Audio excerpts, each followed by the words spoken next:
took you a while to get on top of them then? No. I thought they showed a lot of character today, and they took it right up to us for big parts of the game, particularly in the second half. But the first half, I think we didn't take our chances, and in the end we could have gone drawn or been behind. So all credit to Winoki, but credit to us too for sticking it out, but not totally happy. Well, Do you think the game was played in patches of dominance by both teams? Not so much. I think we dominated the whole of the first half, but the second half, yeah, definitely. And I say credit to the Milwaukee. They've been on the wrong end of some smashings, and they took it right up to us for the whole second half, and they could have been equal or in front. So bad luck. Yeah. Do you think you can still make fourth spot, Leonard? The old cliche, Wilder, I just go one step at a time. We've got a couple of blokes to come back, not next week but the week after, and hopefully a couple of the guys that come off today weren't too injured, but we play a very strong side again next week in Rangers, and last time we played them they thumped us, so not getting too carried away, mate. But hopefully it'll be fantastic if we could.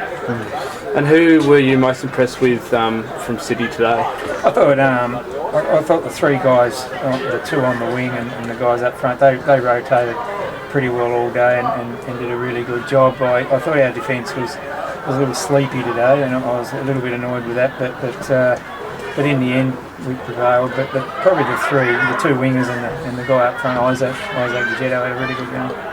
And moving forward, obviously it's crunch time next week. Are you confident that you'll be able to stay in the Victory League? Oh yes, definitely, mate.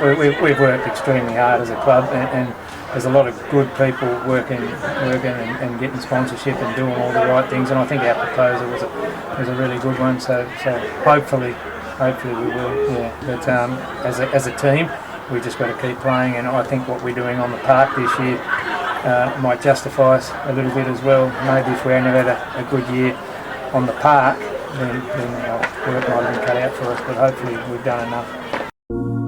A much improved performance, Mark. Much improved, Ryder. Yeah, competition, they've come down from Launceston, and it's not always an easy trip, but they perform well out there.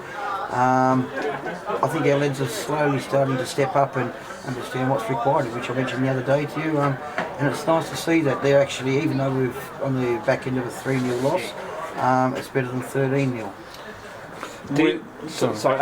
Did you feel that it's a bit of, what could have been? Yeah, we just talked about that, what could have been. Referees are always right. When you're at the bottom, those chances don't go in, do they? They're blocked on the line and stuff like that. Yeah, they are. You certainly get over that though, and yeah, we've been up in that half. We've put some good pressure on. If they don't go in, they don't go in. And I've just explained to the lads then that we were hoping to go out there and turn the tables and come away with a victory. Well, we're going to take that sort of intensity back to training park and make sure that we're all collectively in there working hard off the game environment into a training mode, and hopefully when we come up against those teams that are expecting to wipe us on the table, that's our time to actually get probably what we deserve from what we've put in the last few weeks. And I think you've probably touched on it there, Mark, but what was your view on Butler's yellow with the denying a goal scoring opportunity? Referees are always right. Yep, all right, and I guess obviously those chances, Smith made a fantastic save in the second half, could have changed the game if it was 1-1. Yeah, absolutely. Same as last week against South Hobart, hit the post, could have made it 1-1. That's football, that's why we love it. It's unpredictable, you can't mask up mistakes, and you can't give as much credit for people who carve you up either. And we've seen a lot of this and a lot of that over this last 6 to 8 months of being in this level for these lads, and for full credit, they're still ticking over, they're still learning, and we'll do it the best we possibly can on a weekly basis. I noticed you pointing this out to players, but the inexperience at the back sometimes playing square balls and then losing possession, and they're in for a chance. I know, yeah, it kills me, and those lads know as well. I think it's what's happening, and we've addressed it all year. We've had numerous goals scored past us from square balls across central corridors, and it's just repetitive, and they know it themselves. Once they've got it and they do it, then all of a sudden they put their head down and they think, I knew I shouldn't have done that, and it's too late.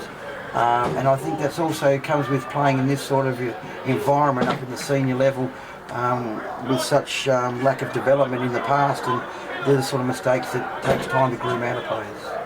Yeah, and I guess moving forward now, crunch time next week, what do you think your chances are of keeping the licence? I think it's positive. We put a good display out there, and remember, we've got no imports. These are all local lads. We've got no imports. We've got no high calibre names. We've got lads like Aaron Wilson at 17 years of age leading a tribe of lads out there who have never played in this level before, and we're improving every single week. And like I explained the other day at the conference with you, Walter, that next year, when we do have those players that come in, when we do get our licence back, things will be different. I'll be having conversations on a weekly basis that won't be probably talking about ifs and buts. It'll be on a more positive note that we're able to compete and actually get bigger results. So have you had conversations with some people to be imports or changing from other clubs? No, absolutely. Oh, both.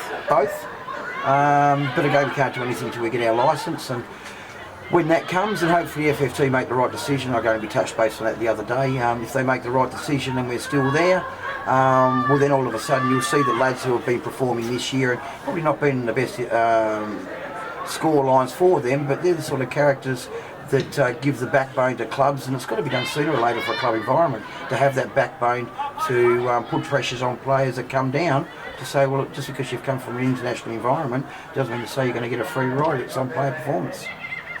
Is there any truth to the sort of rumour that a very wealthy benefactor from the mainland is going to pour money into the club? I don't know. I'd like to know who that wealthy benefactor was. You might have a young daughter, Walter. You might. Not that I've heard of, no. You haven't heard anything? No, not heard a cracker. If that were to happen, that would sort Change a lot of things. Absolutely. help Financial, your proposal? absolutely. Those financial incentives, those ingredients just to be able to pay the top dollars for players to come down, whether you're talking semi-professional environment that then takes the level of that import player to this stage a little bit higher. Money's always handy.